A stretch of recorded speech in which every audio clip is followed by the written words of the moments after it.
friends, welcome to You See the Table. I'm Rick, and Gray White Mama's laying over here at the moment, and we are looking at what appears to be issue 101 of Battle Technology. Now, I could have sworn I did this video already, and I went and I looked up on my channel, and I cannot find it. And I thought this was one like I said, I had all these once upon a time. I had all of them, and I only have one survivor, and I thought that was the one I did the video on it. And I don't think it is now, but it just kind of thought it was. Uh, Hi, Mama. For those that haven't heard the rant and rave about that over the years, when I was, let's just say from 2002 to 2016, most of my stuff got stashed. My games were wrapped up and stored, and they were stored in a spare bedroom in my parents' house.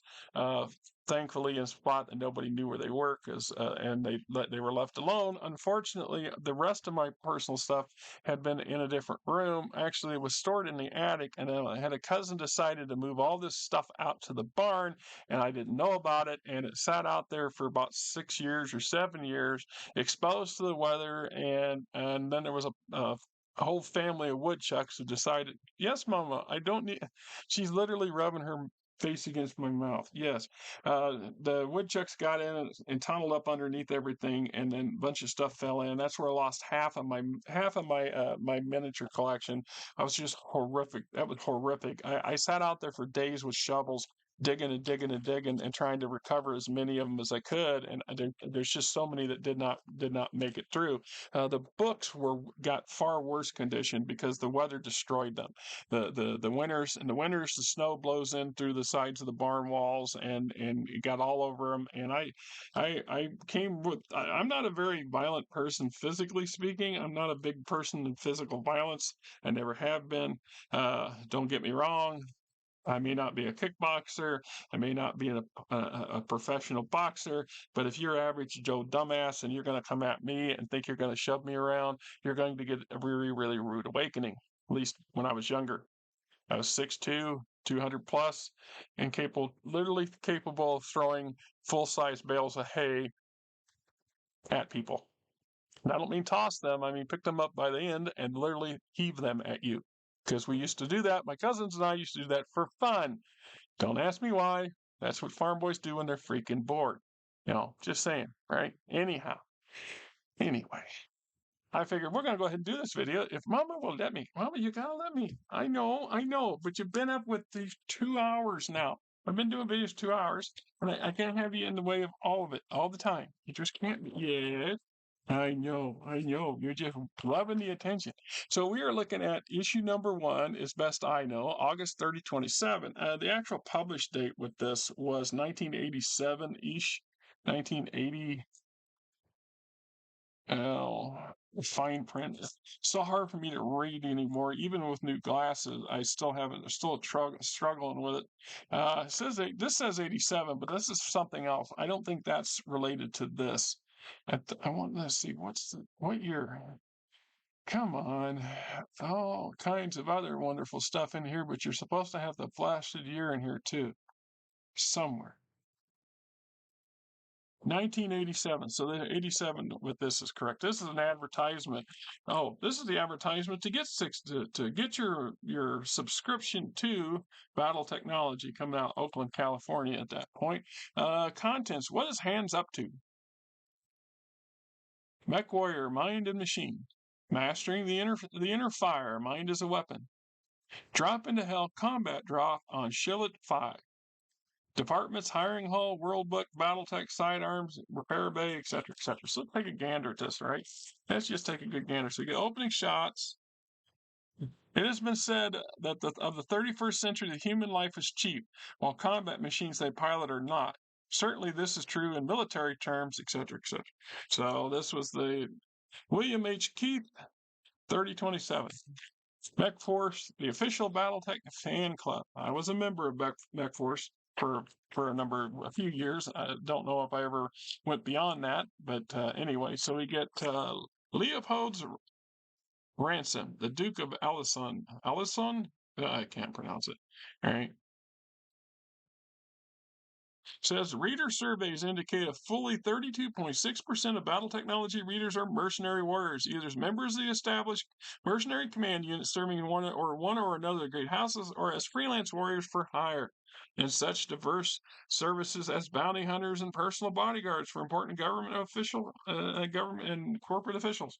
So, kind of pointing out that this is one of those early on things where I pointed out to people, you do not have to in BattleTech, you do not have to be a member of a house. You do not have to be a part of a mercenary command. You can actually not even be a formal MechWarrior. You can actually operate and pilot your mech in many applications for third party employers. So if you've got a wealthy enough somebody with enough money is going to hire bodyguards, then if they have even deeper pockets, they're more than likely going to hire more than one or more bodyguards that can then use mechs. Because in an era where mechs are king, you need the king to defeat another king. That's how you kind of look at it, right?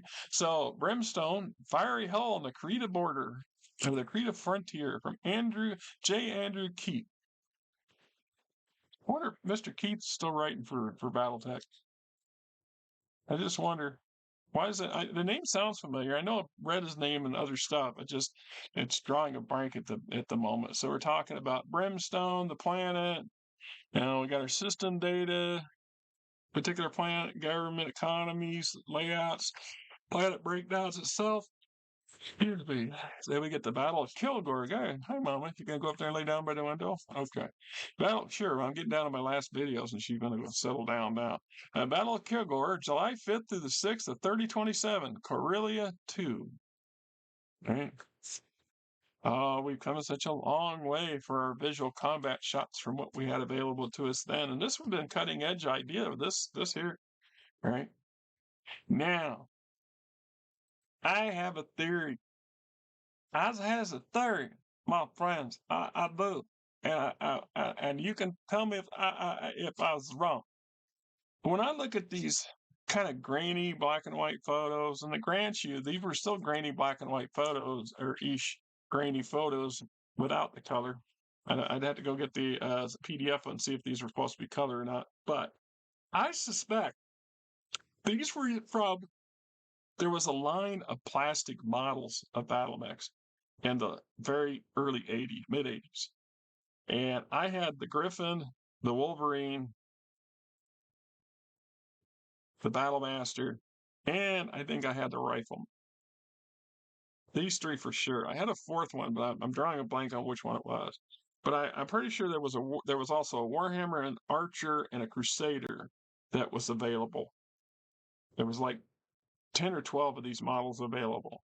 And I want to say it might have been a Locust too, but I suspect that's what they used was these models because they were somewhat posable and far more detailed and larger than the details these would not be the lead minis of the era would not look like this.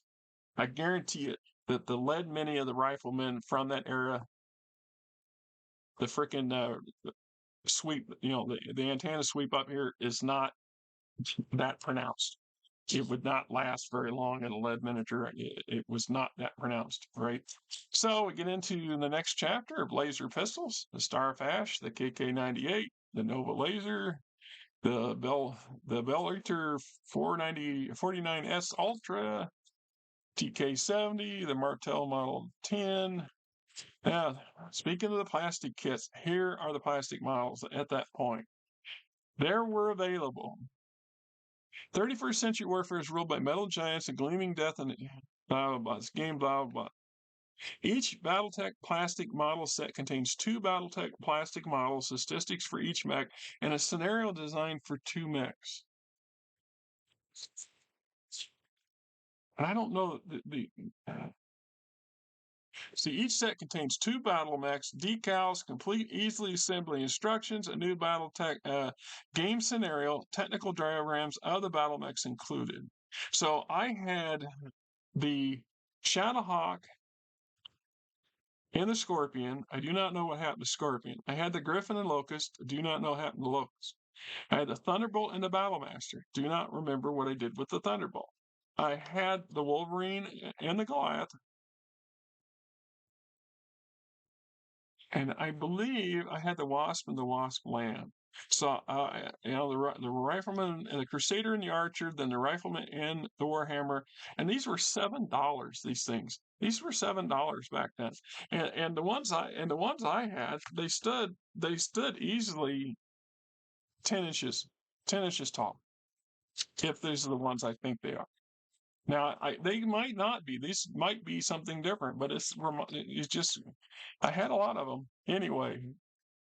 Once again, those items for years, were sitting up on a top shelf, a curio shelf in my back of my mom's living room, along with 3 sets. Do y'all remember? For those of you who are old like me, or maybe collectors of Star Wars stuff, but there were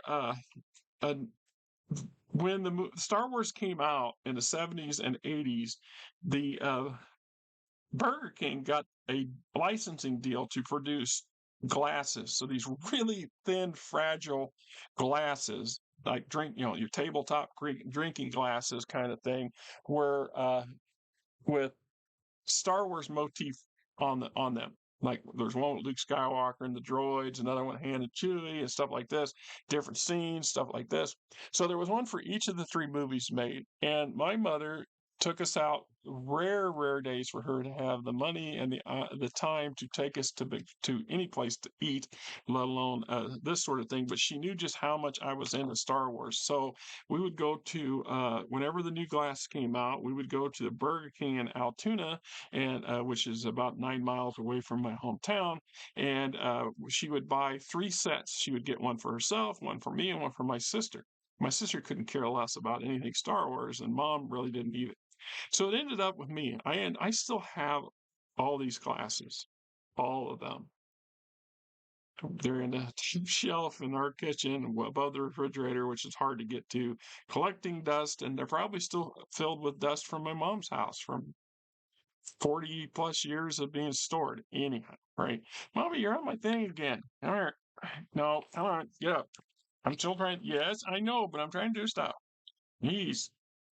All right. So we got what is Hands up to? Maneuvers and war games, bringing the successor states closer to an all-out war. So what we have is the early opening gambits for what will become the Fourth Succession War. In the years leading up to the Fourth Succession War, specifically the 3 to 4 years before the Fourth Succession War officially breaks out, extensive war games are practiced by both the Federated Commonwealth and House Davion and House Steiner, the Commonwealth and the Federated Sons. Both are running these huge multi-unit, multi-world military exercises, and both maneuvering forces around and then fighting, mock fighting on planets, etc., etc. And the first 2 years this is done alarms the bejesus out of the Caredans, the Compellans specifically, but including and then also Janos Merrick as well. For a while there was a concern. By the 3rd year, they became a routine thing that they paid less attention to it. What they weren't paying attention to was that not all of the units that participated in these exercises returned to their base worlds.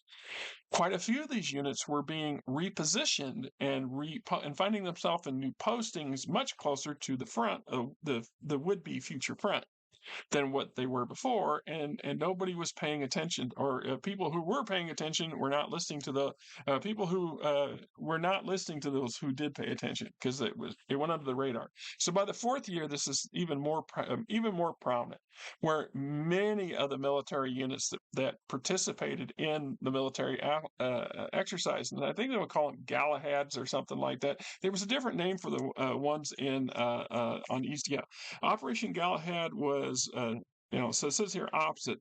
The jump ship FSS Executor and her sister ship recharged their drives the nadir jump point of the new Avalon. Jump ships such as these represent a vital technological resource and an irreplaceable one. Do needless military exercises such as Operation Galahad threaten this vital link to the framework of modern civilization? So we're teaching they're teaching the military units to work together, to coordinate much larger operations together, to give the logistics system time to learn how to support these in the field and what's going to be required, to also quietly start repositioning these military units to be in a much more advantageous position to launch the fourth succession war when it does occur. It's just hardly lead up to it. And those of us who were just starting in that era, we were caught up with it at the moment. The fourth succession war had not taken place at this point. In game, it was just this gradual combat, build up a little bit, a lot of little putty stuff, the same things that the third succession war had been doing for over 100 damn years. This is 3025 for you. So by the time a fourth succession war breaks out, it comes as a huge shock to the base, and the base loved it. The BattleTech fans back then loved it, and it really drew a large core of the old hats now in. Was that fourth succession war era where they were introduced to BattleTech and have been with us ever since, or like me, who bugged out and then came back because it is what it is. Operation, I had the means and the where, never mind, doesn't matter.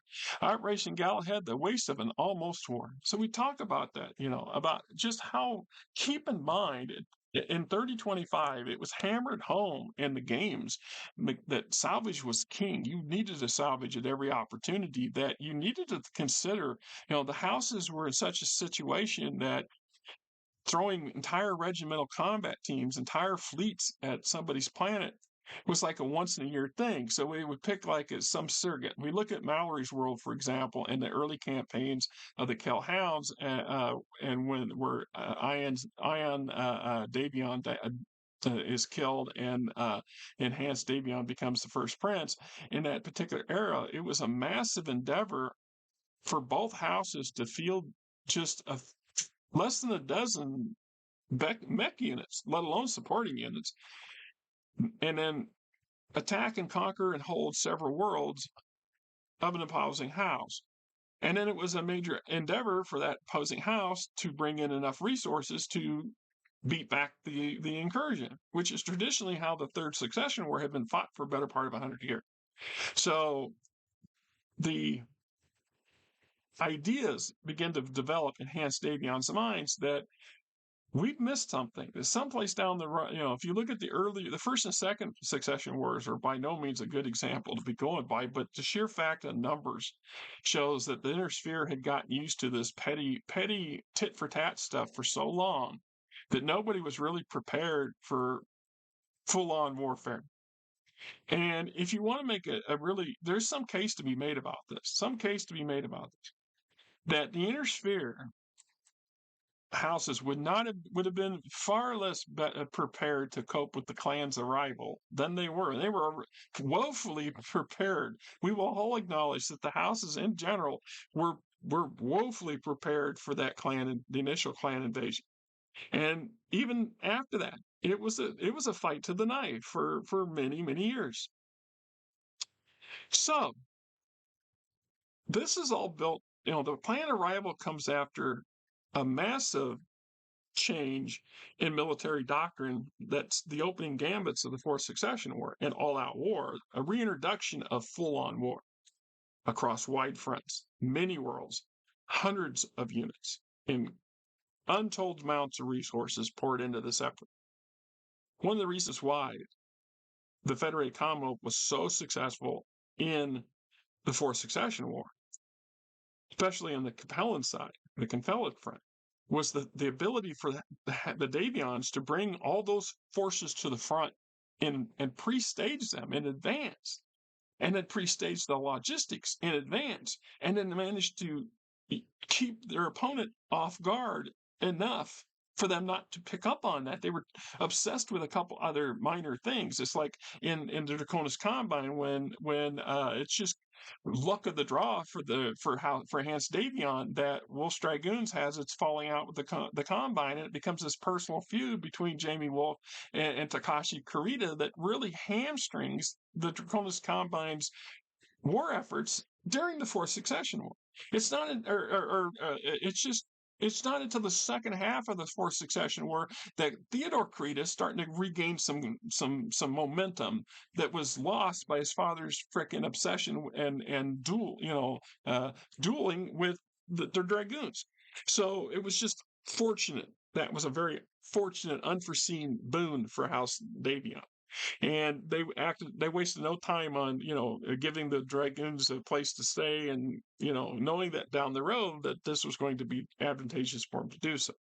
So everything changes drastically, and the Fourth Succession War is a massive learning curve and industrial boon and technological boon for all sides, including the losers. Right, especially since we see in the year after the Fourth Succession War, we see Comstar secretly giving technical aid, technology and stuff to the Draconis Combine, as an example. And this allows Theodore Crete to not only introduce a whole new set of units, a dozen ghost units alone, regiments that the house didn't have before at a crucial time they needed them, but also to introduce new mechs, and new weapon systems. The predecessors or the precursors of what the clans are going to reintroduce to the Inner Sphere in Impact. So we already know that because of the Helm Memory Core and the NASA's improvements, a lot of this stuff is given yet another boost again, and their importance is really driven home during the Fourth Succession War. So we're already in this renaissance of weapons and technology. We now see after the Fourth Succession War, we see this multitude of new designs come out and be introduced, and research being put into rediscovering Star League era technology. This means our military generation of people have learned how to fight massive combat and large scale combat against large scale units. Also in desperate situations as well as not so desperate situations. And our logistics system is beefier now than it would have been in 3025. If the clans, I challenge you, my fellow BattleTech enthusiasts, ask yourself, how well would the clan invasion have gone had it been launched in 3025 or 3030 or 3015 or something before the Helm Memory Core gets any kind of traction, before the force the melding of the creation of the Federated Commonwealth, which brings yet even additional resources and power enhancements and development and increasing amount of units and all the new units that are introduced by the Draconis Combine that allows them to at least bring the War of 3039 to a stalemate. Not only did they blunt Hanse Davion's thrust, they broke it. And then they broke Hanse. That's how it went. All this would have been not had the clans came in, let's say, like I said, let's just say 3025. If they'd invaded in 2035, how different would that fight have been? I don't doubt that at the end of the day, the clans were still biting off more than they could swallow.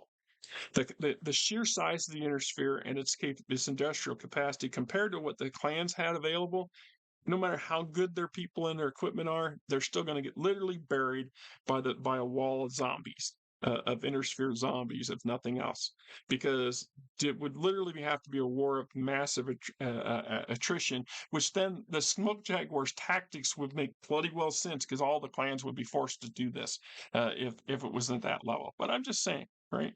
So that's how important these operations like Operation Galahad was, and for setting the table for the future that we know now.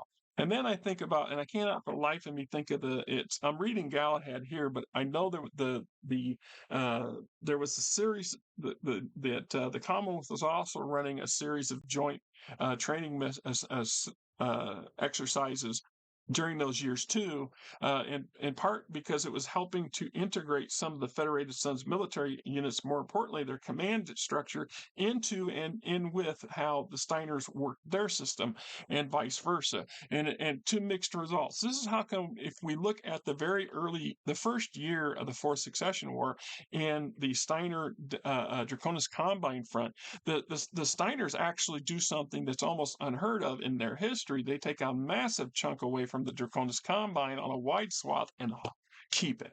They sit on it. And then but they do this and then in such a manner that they're not actually operating like they would traditionally do in that first 6 months. This is how come they were able to take so many worlds in that first 6 months to a year. And the following year, they didn't take hardly anything. As a matter of fact, they actually started losing worlds to Theodore to Kurita, and then they lost the entire Ragazal border region through negotiations, or lion's share of it through negotiations at the end of the war that brought the war to an end. Part of that era, or directly after that. So they didn't get to keep most of the stuff they took away from the combat in the first place. Excuse me, I think that coffee went down just a little bit. War games. And then we get into MechWarrior, the mind of the machine. It goes on about how just basically what makes us why we want to be, and how we train, and how critical and physical, how much physical training versus the intellectual training that goes in. Now, if we think about the equivalent of modern today, the most modern equivalent to a mech warrior in today's military would be a fighter pilot. An actual, atmospheric fighter pilot. Now, bomber pilots are great. Y'all got some serious skills, but you're still not the beast you're just not the same as a fighter job. So look at how much time. I don't know what I quoted. I saw something a couple of years ago, and it said that the U.S. military spends over $4 million on just training their fighter pilots before they're even allowed into an active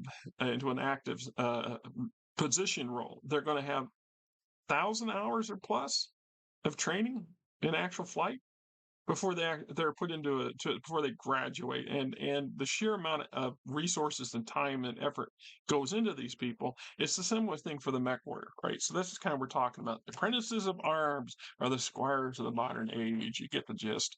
And only a fool or a dirtfoot depends on somebody else to keep the gear in shape. That kind of stuff. Things you should know. If you want to be a good pilot, pilots get to know their machines. And if you want to be a good mech warrior, it behooves you, especially in the era of coming out of 3025, coming into this era when some of your mech might be 200 years old, and your great grandfather might have died in it. I mean, literally, that could be the lineage of your machine, and so you need to know that machine as well as your techs, or better, because you need to know. Like I said here a week ago, I was out doing a job late Thursday evening last week, and the truck was running fine. My work truck ran fine during the day. I come back in the evening and I start truck up, and there was a weird pulsing tone, something going on under the hood. It was different. So you drive something, you operate a machine long enough, you know what's normal. And then when something is off, you know it's off. You mean, in my case, I had a suspicion. I couldn't be sure because my hearing's going out, and I wasn't feeling nothing. And so I went down to my first job of the evening, and I'm down there and I'm pumping this load out. And I get out of the truck to disconnect the hoses, and I can hear that. Now I can hear a little warble. So I go up around the hood front. I'm following the noise around the truck. I get to the hood. I pop the hood on the truck, and I'm listening. And I get my flashlight out, because it sounds like a bearing going out. I'm old. I've driven a lot of old vehicles in my life, so I know when I have enough bearings. I've had enough bearings go out to have an idea, an inkling of what one might sound like. So I'm thinking, Jesus, this sounds like, and it's coming from up there where all the pulleys are, which doubles down on that. So I get my flashlight out, and I'm looking at all these pulleys, and there's two little guide pulleys. One's got a tensioner, it's got a spring on it for the belt, and then the other one's just a guide pulley. So it's just slightly above and to the right of the tensioner pulley, and then all the big pulleys are around. And I'm watching that little sucker, and it's going in and out. It's just barely can see it, but it's pulsating in and out. And I said, my gut told me to shut everything down, take the truck immediately to the mechanic shop, and call the mechanic for the next day. My gut said to do this. My mind said, I want hours and I need a paycheck, and I have only done half this job. So I took the truck to the sewer plant to unload it with the intent of taking it back and finishing the job. And in the process, while sitting down there on the platform, actually unloading the truck, that's when the bearing goes out. It takes the belt with it. So now I have to have a tow truck come, tow the truck to the mechanic, and then have the tow truck driver drop me off at work. The next day, go to the mechanic and tell the mechanic what's wrong with it. Now, it was an easy fix. They had it fixed that Friday afternoon, actually, and I thought I thought it would be a fairly easy fix. But you figure it's $400 tow bill just for the tow bill. You know, if I'd have gone with my damn gut instinct, maybe I would have saved the boss $400 and you know, a tow bill. I mean, I still would have had the truck down, and the job still would only got half done.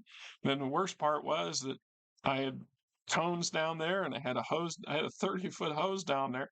So when I got the truck, when he dropped me off at the shop, I then got in my van and drove down to where the job was.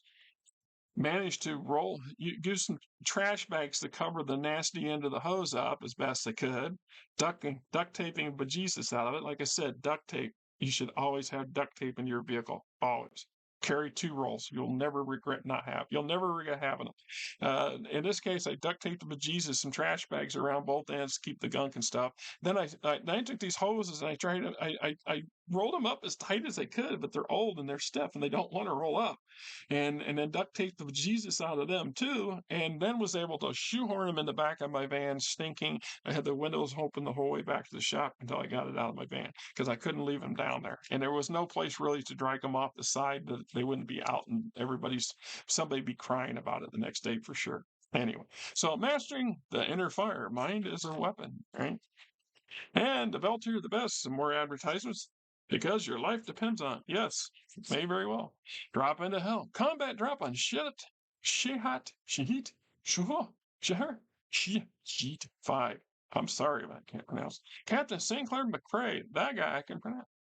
Don't let them kid you. The worst part of a drop is always the waiting. You know, they always say that. It's always the worst part. Personally, I've always thought the worst part of the drop was the impact. But hey, what do I know? You're a veteran enough. You can sleep through the wait. Why is the sergeant over there napping right now? We're all going to die. Oh, yeah. Well, we ain't on the ground yet, so what can you do? So we had the Falcon. I know I've done this video before. I know I did this video because the Falcon I've done before too. This is a 30-ton mech, if you're not familiar with it. It has 65 kph, 98 top speed, has jump jets, carries a medium laser, 2 light lasers, and 2 machine guns with about a ton of ammo, I think. Half a ton of ammo each. And the machine guns are mounted in the rear, which I always thought was an odd placement for machine guns. It would make more sense in my mind to have the light lasers facing the rear, but what do I know? All right, so nice little design and stuff. I don't know if they ever had any updated versions of these things. It 2536 being obvious the military leaders of the old Star League that there would need to be a future for a light mech that could screen units from the probing and scouting of enemy recon lances, largely composed of Wasp, Stinger, and Locust mechs. What was needed was a mech design that could chase them down and be more than a match for them in combat, which was born the bug killer, the FLC-4N Falcon. Falcon was used most commanders to keep away enemy scouts, and in doing so, yeah, there's a lot of machines that have that role, I've noticed. So engine swaps, talk about swapping your engines and stuff out. All right. MechWarrior training and experience, the BattleTech simulator. So I get into that and that. Battle of Kilgour, Battle Force campaign, victory conditions, breakdown of the opponents. All right, so we got table organization for the 2nd Kearny Highlanders, 2nd Battalion, includes the battalion headquarters, Kernighan's company, Braxton's company, Minuku's company, 3rd Battalion headquarters, McFlain's cavalry, McDougall's company, Prada's company, that's McFarlane's company. All right. Said here, at Kilgore, the Kearny Highlanders had numerous non-mech armored units attached to the 2nd and 3rd Battalions of Scout and Recon groups. So one of these units, the Scout Platoon of Norris Rangers, which made contact with hidden mechs of Graham's regiment of the force. So we got Norris's Rangers, so that's an armored company, or armored, Norris's Rangers, Command Platoon, Fire Platoon, Scout Platoon. So yeah, recon and armor, because the command platoon has got a Rommel, a Patton, 2 Rommels, 2 Pattons, and fire platoon includes 4 Manticores, and scout platoon includes 2 Pegasus and 2 regular, 2 regular what? 2 regular skimmers, 2 regular Pegasus. That don't make no damn sense. Anyway, probably it's got to be all 4 Pegasus, right? It only got to be, but it's only. Randall's charge. Hey, Bill Randall, did you make a charge? Randall's charge, man. He took a laser for everybody. So maybe he didn't. Did you? Did you, Randall? Did you? Or is it just just a piece of Ferros that kind of got chipped off? Never mind. More Than Warriors, the Princess Lambeth. I think I've done this video before. Well, I'm going to post it anyway. So if I've done this video twice and you've watched it twice, good for you. The Untitled Poem. All right. There you go. Till next time. I was finally laying down for a minute.